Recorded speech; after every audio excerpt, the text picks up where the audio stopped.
Salut les trackers, c'est Antoine, j'espère que vous allez tous bien. Aujourd'hui, unboxing d'un Dreadnought Warhammer 40 000. Voilà, donc un gros bébé.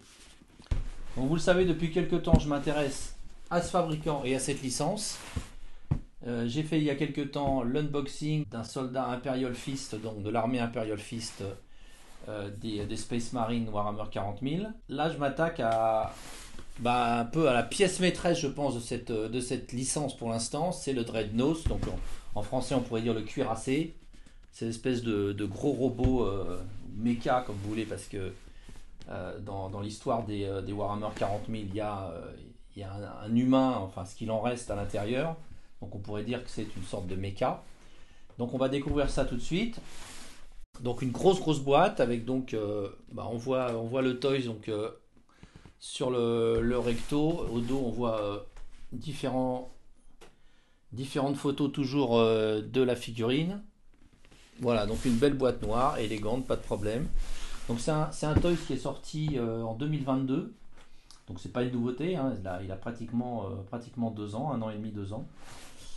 Et moi je m'attache à la série, enfin à la gamme Imperial Fist, donc ils sont jaunes dans l'ensemble. Enfin, ils sont tous jaunes. Donc il existe des dreadnoughts dans d'autres couleurs, suivant les catégories de Space Marine auxquelles ils appartiennent. Voilà, donc on va découvrir ça tout de suite. Donc il faut savoir que les collections, donc les produits proposés par Joy Toy sont souvent... il n'y a pas de scotch sur les boîtes, donc ça c'est plutôt agréable. Par contre, il y a un film en cellophane qu'il faut enlever avant forcément. Là, je l'ai enlevé avant parce que sinon ça aurait fait des reflets sur la vidéo. Donc voilà, et après, il suffit juste donc d'ouvrir les boîtes. Il n'y a pas de scotch qui déchire ou quoi que ce soit ou qui abîme un peu les boîtes. C'est toujours agréable. Voilà, bon écoutez, j'ouvre ça et je reviens vers vous tout de suite. Donc une fois sorti de la boîte, vous voyez toutes ces plaques de mousse. Et, oh là là, il est impressionnant. Il est très impressionnant, le pépère. Regardez-moi la bestiole. J'essaie de pas le faire tomber, de toute façon je vais vous le sortir. Regardez-moi ça, il a l'air magnifique. Je suis comme un petit fou. Bon, je vous le sors et on regarde ça tranquillement. Voilà les amis, je vous ai sorti la bête. Donc c'est un monstre, hein, c'est un monstre. Donc on va tout de suite le mesurer. Comme ça sera fait. Alors avant de le mesurer, on va rajouter cette petite pièce qui était dans les plaques de mousse. C'est la seule chose qui se rajoute. Donc, je suppose que ça doit aller ici. Espèce de lance-missile là. Voilà. Donc on va le mesurer tout de suite. Ce sera fait. Donc on est à peu près sur 30 cm. Un petit peu moins de 30 cm. Ouais. 28, 29. Ça dépend. Et ça dépend aussi comment il se tient.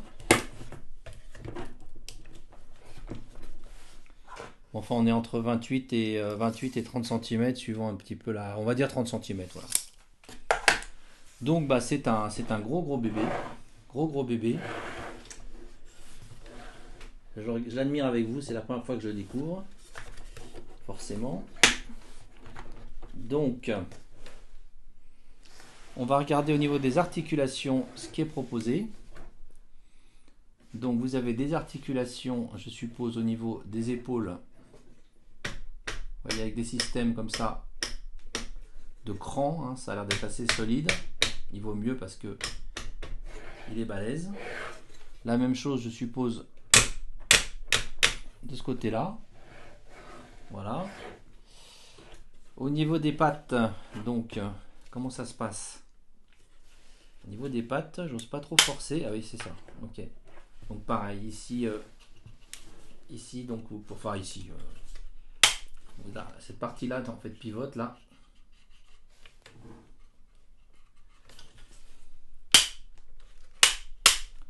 Et donc ça, ouais. Alors on va pas les. Je sais pas exactement. Je sais pas exactement jusqu'où ça peut pivoter. Est-ce qu'on peut mettre les pattes complètement en arrière comme ça? Ouais, apparemment. Pourquoi pas? Là, c'est apparemment le maximum qu'on puisse faire. Voilà. Au niveau des pieds, j'ai l'impression que c'est articulé aussi. Voilà, donc vous avez des... Vous voyez, ça pivote également. Enfin, ça pivote, oui, ça tourne sur un axe. Pour une meilleure stabilité, je suppose.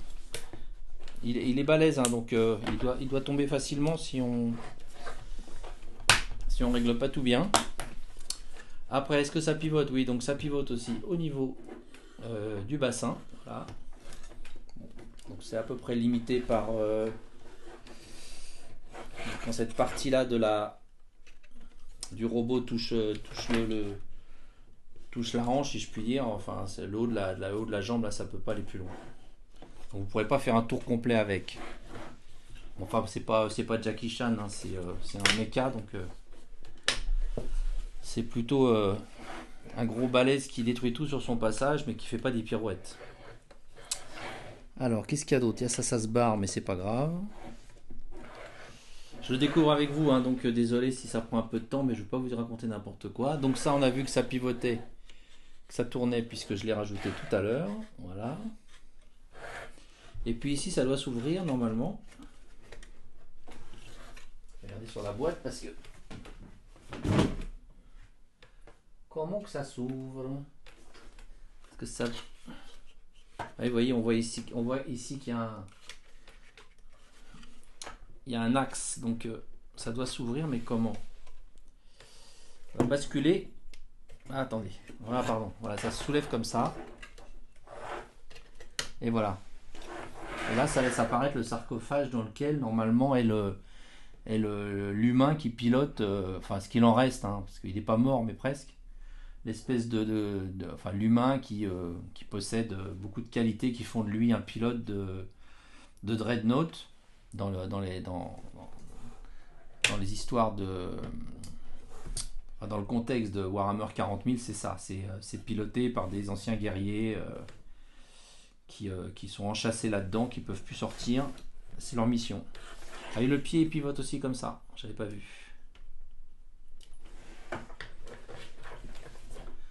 Donc ça c'est assez sympa, je me demandais si on pouvait voir l'humain dedans, son cadavre ou quoi, mais non. De toute façon, je pense qu'il l'aurait montré sur la boîte. Alors les doigts, je vois qu'il y a une main ici quand même. Donc, alors les doigts sont pas entièrement articulés, mais on peut quand même les lever, les baisser comme ça. Mais par contre les autres, attendez, si. Ah si, je vous dis des bêtises. Si. Il y a aussi un rivet ici, donc tout à fait. On peut complètement, vous voyez, articuler les doigts. Voilà. Vous voyez la main, hop, et là on l'ouvre, voilà. Le gun là, est-ce qu'il tourne? Non. Cela non plus. Et ce gros là, alors ce gros là, qu'est-ce qu'il fait? Non, il fait rien non plus, je pense. Les armes sont magnifiques, regardez-moi ça. Regardez-moi ce Gatling là, incroyable. Ah, c'est super, ben, je suis ravi vraiment. Alors je vais vous laisser admirer maintenant la peinture, le travail de peinture et de sculpture. J'adore bien sûr le weathering qui a été appliqué partout, hein, on sent que c'est un engin qui a été au combat, donc il y a des salissures. Il n'y a pas trop de marques de coups. Par contre, c'est vrai qu'il y aurait pu avoir des impacts de balles, des choses comme ça. Il y a des salissures, vous voyez les arêtes là sont noircies. J'aime beaucoup aussi la couleur des ici et là, ces espèces d'œil ou de lampe là, je sais pas, ou de torche là, espèce de bleu métallique, je trouve magnifique. Le rouge aussi bien pétant.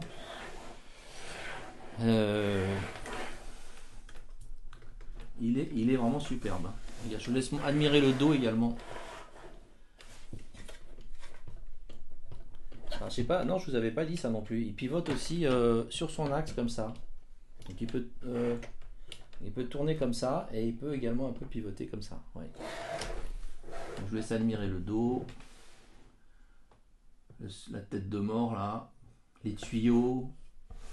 Et puis il est énorme. Je vais vous montrer tout à l'heure à côté d'un intercessor, d'un soldat Imperial Fist.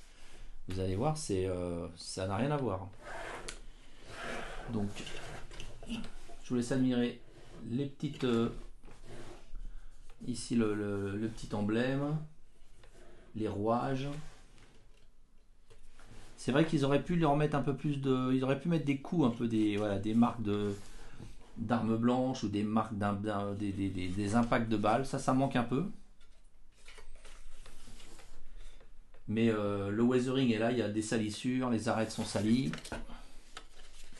Là, l'emblème aussi est superbe. Je vous laisse admirer le sarcophage à nouveau, qui est très beau parce qu'il est vraiment d'une couleur métallique argentée, très très belle, avec les guns sur les côtés. Alors les guns sur les côtés, ah oui, alors ça là il y a, ouais, vous voyez, je découvre avec vous. Donc ces armes là, ces canons là pivotent aussi. Et c'est pas facile, mais ça pivote. Je m'en suis aperçu parce qu'ils n'étaient pas au même niveau tous les deux. Voilà, donc ça pivote aussi. Ouais, donc il y a quand même pas mal d'articulation pour un gros pépère comme ça. Qu'est-ce que je peux vous dire d'autre? De toute façon, je vais vous le comparer avec d'autres figurines de la licence. Je vais pas le faire tourner parce que mon plateau est pas assez grand. Puis de toute façon, ça pas forcément. Je vous l'ai montré là sous toutes les coutures. Hein. Donc Thomann d'Hydricus. Je sais pas ce que ça veut dire. Est-ce que c'est le nom du soldat qui est à l'intérieur du sarcophage? Je sais pas. Peut-être. N'hésitez pas à le mettre en commentaire. Je suis pas du tout un spécialiste de l'univers 40 000. Je suis très séduit par leurs jouets. J'ai peint des Warhammer comme tout le monde quand j'étais petit, mais enfin pas petit d'ailleurs, mais ça fait quand même un moment. Mais là, si je veux dire que Joy Toy, ils font vraiment très fort avec cette licence. Ils font du très très bon boulot. Donc des dreadnoughts, il en existe d'autres, comme je vous ai dit, suivant les armées de Space Marine. Hein. Il y a les dreadnoughts bleus pour les ultramarines. Il y a un dreadnought du chaos aussi qui est noir avec des pics, avec tout ça. Il y en a un rouge. Je pense qu'il y en a peut-être encore d'autres. Donc, enfin, pour l'instant, c'est le plus gros, je dirais la plus grosse figurine de cette licence chez Joy Toy. Voilà. Donc, je vais vous le comparer tout de suite avec le Heavy Intercessor Rockfried Pertanal dont j'ai déjà fait l'unboxing. Vous voyez, là, ça n'a strictement rien à voir, quoi. C'est hallucinant la dimension de ce truc là. Voilà, surtout que le prix n'est pas délirant. Hein, ça coûte environ, j'ai plus le prix exact en tête, mais on est dans les 130 euros, 150 euros maximum. Donc ça reste raisonnable pour un jouet de cette taille. Bah écoutez les amis, qu'est-ce que je peux vous dire d'autre? Je vais vous montrer quand même d'autres personnages. D'autres figurines de la licence qui sont pas des Space Marine Imperial Fist, mais qui sont sympas aussi. Donc il y a la Sentinelle ici qui est balèze aussi, donc qui à mon avis doit être à peu près aussi grande. Voilà, la Sentinelle qui fait très clairement penser à un AT-ST Star Wars. Donc ça c'est l'armée des Cadian, des Astra Militarium. Et puis alors là dans un registre tout à fait différent, mais toujours sur la même licence, on a cet orc sur cette bestiole dont je ne me rappelle jamais le nom, mais c'est un nom à la mort moelleux comme vous l'imaginez. Bon, lui il est carrément plus petit, même s'il est aussi bien balèze. Bien balèze. Voilà, toute la petite famille est réunie pour l'instant, les amis. Donc on va continuer la découverte de cette licence, que j'ai 2-3 autres produits à vous montrer. J'espère que ça vous a plu. Surtout n'hésitez pas à vous abonner et à liker cette vidéo si elle vous a intéressé. N'hésitez pas aussi à aller faire un tour sur mon site toystracker.fr. J'ai beaucoup de nouveautés. Je suis distributeur officiel Hasbro depuis quelques semaines, donc vous y trouverez les nouveautés Hasbro. Chez Joy Toy, je vais essayer de vous proposer une sélection sympa de la licence Warhammer 40 000. Voilà les amis, bah écoutez, je vous dis à très bientôt. Ciao!